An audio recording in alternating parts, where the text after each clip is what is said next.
Welcome to It's Beyond the Food podcast. I'm your host, Stephanie Dodier, and today's topic of the podcast will be about the biggest fears or fear that your client and perhaps even you as a coach have, which is a client gaining weight in your coaching package with them and them wanting to quit because they're gaining weight. And I'm going to get us started right off the bat by coaching you as the professional and the coach behind that. It is totally normal for you to feel terrified, scared, even guilty that your client is not getting the result that they want and they're gaining weight and they are wanting to quit. And it's totally normal that it shakes your confidence as a coach, both from a professional skill set and also from a business skill set. And you have not been able to deliver a complete coaching package to your clients. So I want to talk to both of those angles. In this podcast episode, we're going to go through 7 steps on how I teach to coach weight gain within the non-diet coaching certification. But also at the end, I'm going to give you some tools for you as the professional having this moment with your client. I see the weight gain circumstance very often within the population that I serve, which is health professional and coaches. From many angles, I often hear that coaches feel guilty for their client not wanting to continue coaching with them because they're gaining weight. I hear coaches that lose their confidence because they're not being effective in the moment where the client brings up the fear, the despair that they are experiencing because they're gaining weight and they feel like they're not, quote, a good coach because they don't know what to do with this space.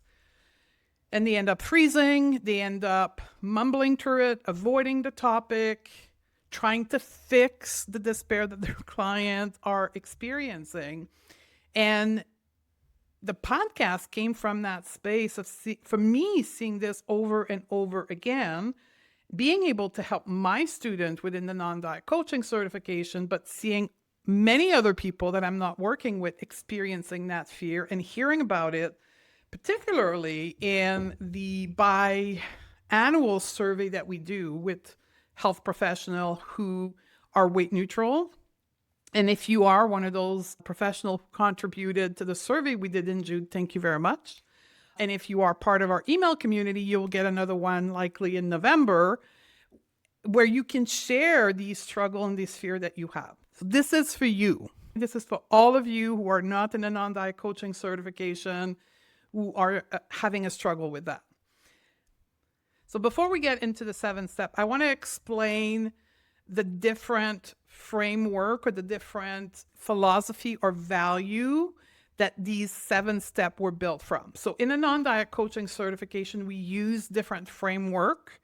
We hold very specific value that fuel this framework in how we approach weight gain. Number 1, cognitive behavior coaching model helps us approach the problem of weight gain at the thought and the belief level. One of the value that fuel the cognitive behavior coaching model is intersectionality, which helps us see how weight gain is specifically impacting the individual that's in front of us.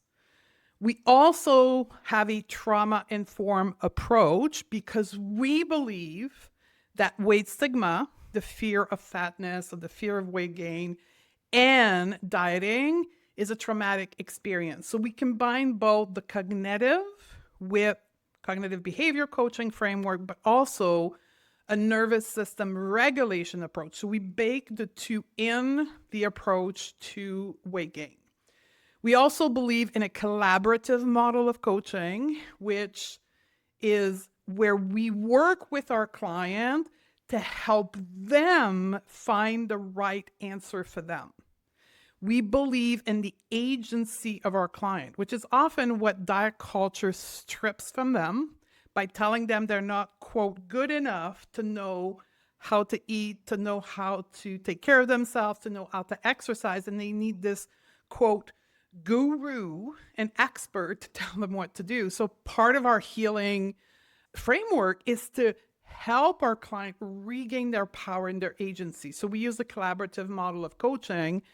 And when we think about body distress or body image healing, we adopt a framework called body neutrality, which approach body image at the belief level based on most of our clients being self-identified women, on how women are taught, indoctrinated, and socialized to believe that they are their body, their value into the world is how their bodies show up. And this is why they feel such despair and they're terrified at the idea of gaining weight because it's stripping them of their value into the world. So body neutrality comes in and helps them rebuild new belief around why they have a body as a woman. So when we approach weight gain from a place of weight gain being a circumstance that is completely neutral. Intrinsically, gaining weight is not good, it's not bad, it's just what is. Just like you have growing, if you're watching me on YouTube, like I'm pointing at my nail bed, right? My nails are growing, my weight is increasing, my hair is getting longer. And by the way, just a pause, if you're watching me on camera right now, yes, I got my hair cut, so it's kind of a bad analogy here, but your hair are growing, your nails are growing, your weight is increasing. Intrinsically, that is completely neutral. So weight gain isn't the problem. The problem is the meaning that the client gives to the weight gain. And that's going to bring us to our first step, neutralizing weight gain. Framing weight gain as a neutral circumstance and using a lot of analogy like I just did to help your client see that intrinsically weight gain isn't good or bad. It's their thoughts, their opinion about weight gain that makes it something terrifying. So, first step, meet your client where they are with their emotion. They're coming to you associated with weight gain. Listen, acknowledge the intensity of their emotion, and help them acknowledge they want help with the intensity of the emotion and what it means for them to have gain weight. Step number 2, normalize that level of distress, but don't collude with it. If you don't acknowledge the despair, you will be gaslighting them. Acknowledge the level of despair, but don't make it like it's the only possible way they can experience their weight gain. Recognize, help them see the layers of their identity and how it influenced their perspective of weight gain. How being a woman in a patriarchal society impacts their perspective of their weight growing. Fear of fatness, weight stigma, diet culture. Help them name how these systems impact their experience of weight gain. So again, meet the circumstance neutrally, acknowledge the experience, don't minimize it, and help them understand their experience. So here's some questions, some powerful coaching questions I like to ask at this stage. I hear you and I see how hard weight gain feels for you right now. Let's explore what's underneath that reaction together. What are you making this weight gain mean about you? What are you afraid will happen now that you're gaining weight? What beliefs do you hold about people who are in larger body? How do you feel if you believe that you will have these same consequences into your life? I'm giving you a powerful question, but as you know, as a coach, we don't bombard question one after the other. We ask a question, we silence, And we let our client pull the answer within them so they can hear themselves. That's how we can bring them to a place where they can see how they're creating the way that they're experiencing their weight gain, which is step number 3. Help them see not only how they're experiencing now weight gain, but also other possible way they could be experiencing weight gain. Help them see that they are creating their current experience and they have power over how they can experience it. Not by denying the despair, the fear, the sheer dread that they have of gaining weight and even gaining more weight. We don't help people see a different opportunity, different experience by denying the current. So acknowledge the current, help them see why it's so intense for them, and help them see what it could be different experience for them.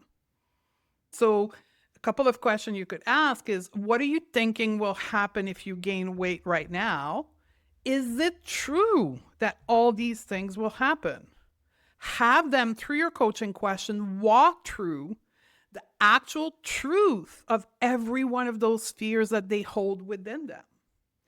Here's a classic example of what happened when people start regaining the weight loss. Is people go through what we call in psychology principle called catastrophization. They catastrophize to the worst outcome possible that what can happen. So people will be in the process, let's say they've gained, I don't know, we'll just put a number for the fun of it, just to illustrate this, like 15 pounds. The person may have been, I don't know, somewhere between 175 and 225 pounds, just for the sake of it.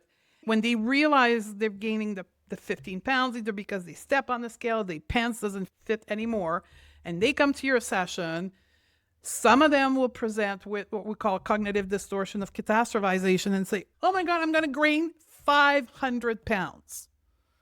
And I'm not saying that being 500 pounds is bad. It's the mind. What I want you to observe is the catastrophization, moving from 15 pounds weight gain or one size pants to 500 pounds weight gain. The brain, and this is a safety mechanism that our brain has, our cognitive function have, in order for us to go back into the circumstance where we were before, which is controlling food, controlling our body, even though it doesn't work. It's elusive thinking, but our nervous system wants us to go back to where we thought it was safe, even though it wasn't safe. And it makes us catastrophize. So as a coach, when we see catastrophization, we need to walk in it, not deny it.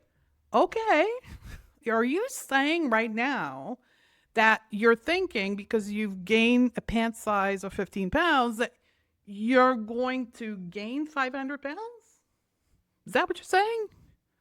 Have them walk through the logistical thinking, the truth behind their biggest fear.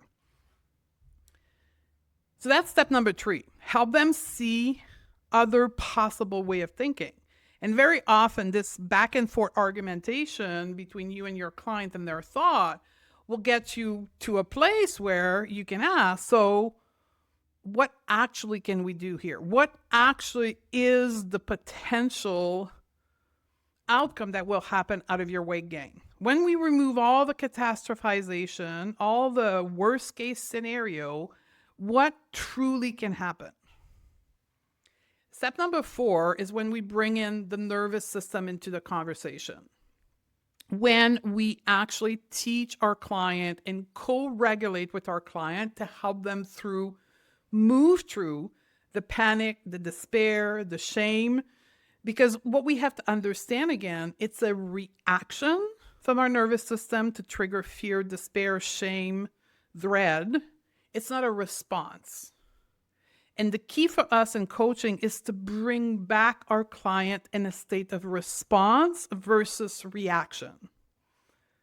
And we have different emotional regulation tools that you can use For me, the one that I prefer and that I teach over and over again is the concept of riding the wave of our emotion, being with our emotions. So very often when my client is in a state of despair and fear, I will use riding the wave and I will sit with them in that moment, in that coaching session, in the despair. I will close my eyes, do a couple of breathing exercise with them. I will lead them through them, and we will go in the body to feel the despair, to feel where it is in the body, how it shows up, so that we can move our client to a state of response versus reaction. So I'll teach them how to name the emotion, how to label the emotion, how to feel the emotion so they can process it. Coaching question can sound like, where do you feel the despair in your body? What does it look like? What does the despair feel like? Is it numbing? Is it throbbing? Is it hot? Is it cold? Is it, how intense is it on a scale of 1 to 10? And then I'll be in the chest, and then I'll move them in their belly, and we'll go through the same labeling, identifying process. That's what we mean, or we teach, when we talk about nervous system regulation, trauma-informed coaching, to be with the emotion that the client is experiencing as a result of their weight gain. And that's when we can ride that emotion with them, when we can teach them the tool, we can move from a place of reaction, oh my God, I need to quit because I'm gaining weight, to, okay, what actually do I want to think about this weight gain? And what do I want to do about this weight gain that will lead me closer to who and what I want to do? When I enter the coaching with you, my coach, and these are the questions you can ask your client, when you enter the coaching with me, we have very specific goals.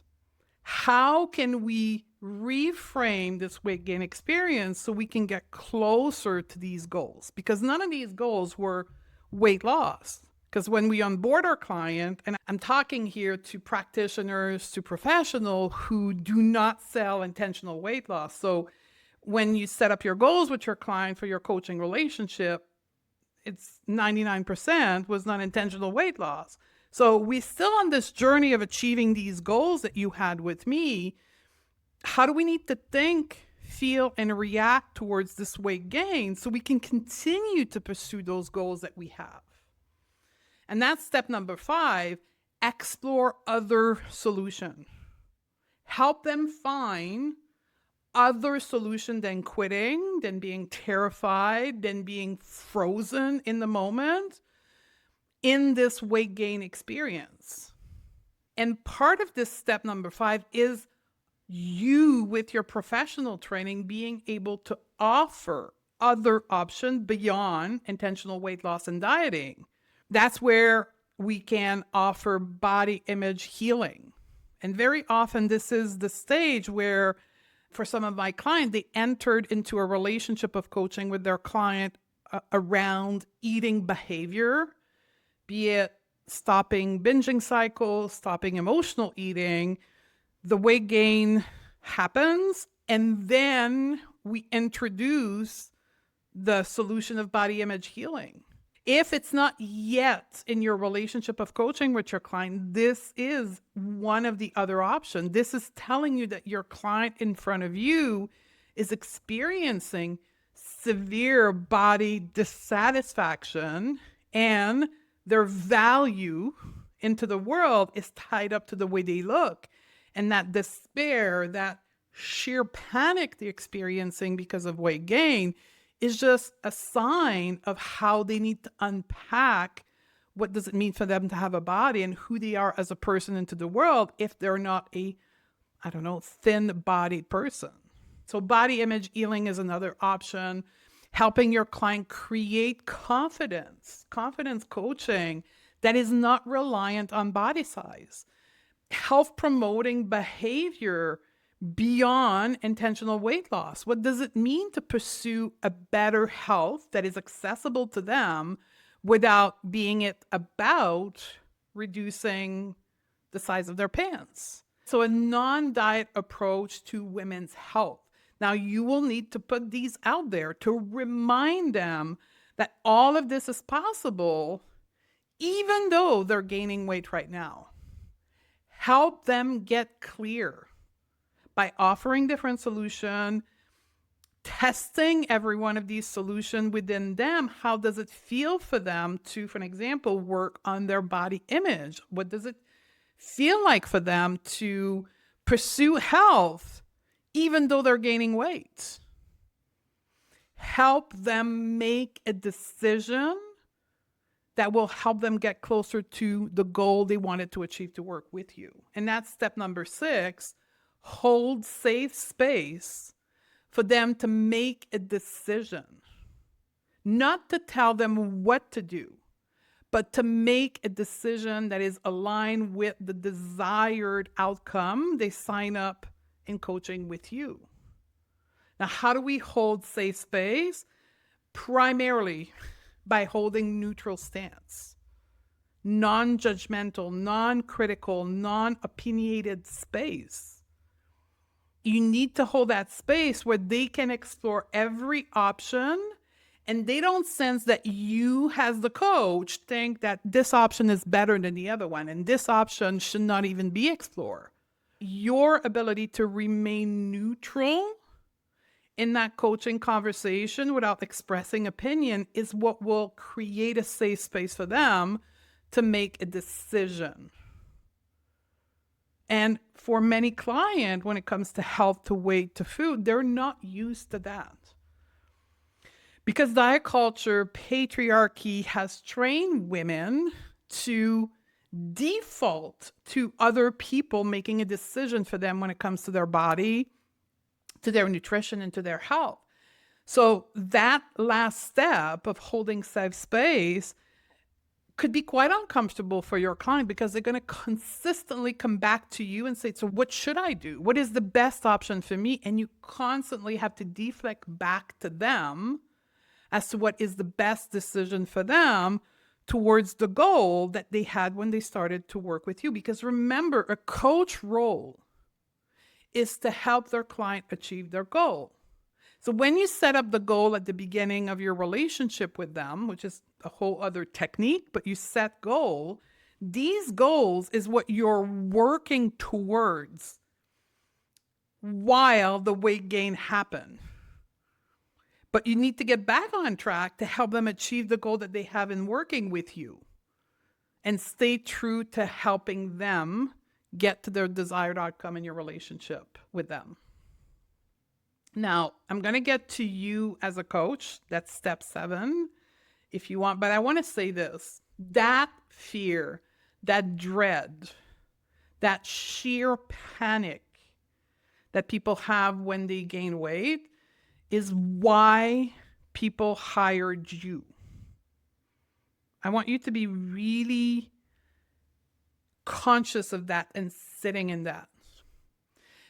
Because it's most likely that people, before hiring you and paying you good amount of money as a coach, that they've read the books, that they have tried on their own, they perhaps listened to my podcast and attempted to do it on their own, and it didn't work. And that fear, that dread, got them back into diet culture a couple times before they finally said, I need help.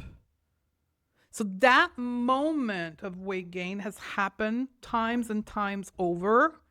And now you're holding them to a place of potentially making a different decision, not reverting back to their old ways of going back on a diet, but holding them true a different response to weight gain. That's where the money is worth in hiring a coach. Holding that space to making a difference decision so you can finally achieve the goal that you wanted all along. And that's the skill set of being a professional coach. Now, how do you coach yourself as the professional, the practitioner behind the client gaining weight? Again, are you reacting or are you responding in that moment? When you hear the words, the sensation, the emotion that arise in you, are you able to stay with that fear of potentially losing a client, of that feeling of guilt that you have that your client is gaining weight, of your self-blame, I'm not good enough of a coach, that's why this is happening? Are you able to see that reaction, that emotion rising in you, feel it, understand it, and make a decision to respond in alignment to the space you are holding for your client as their coach? How do you meet yourself in the moment that your client says the word, I'm gaining weight, I want to quit? Are you holding yourself with compassion, with safety? How are you coaching yourself through that moment? The same 6 steps that I just outlined in face of how to coach a client, you're going to flip the script and apply it to you. My client is gaining weight is a neutral circumstance. How you feel about your client experiencing weight gain is entirely the result of how you think about that circumstance. That's where the coaching is for you. So take those same 6 steps, flip the script, and apply it to you. If you want to learn how to coach yourself, what I call self-coaching, and how to coach others with confidence through weight gain, through probably one of the most difficult experiences in a woman living in a patriarchal, diet culture entrenched society, you got to come into my world of the non-diet coaching certification. That's where I teach you the skill set to coach yourself through those moments, but also how to coach others.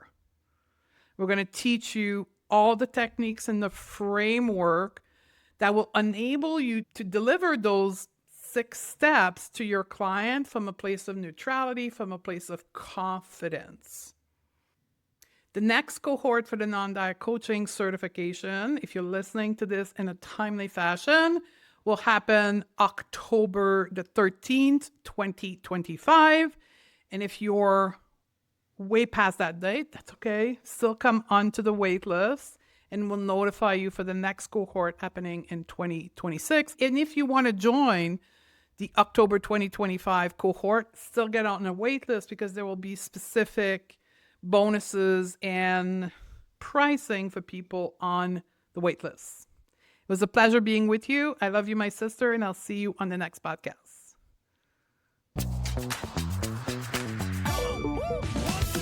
Want to coach behaviors, not bodies? Learn the mindset tool and the method that create real changes? Join the waitlist for the next cohort of the non-diet coaching certification at stephaniedodier.com/waitlist. That's where the real training begins. And I'll see you on the other side, my sisters.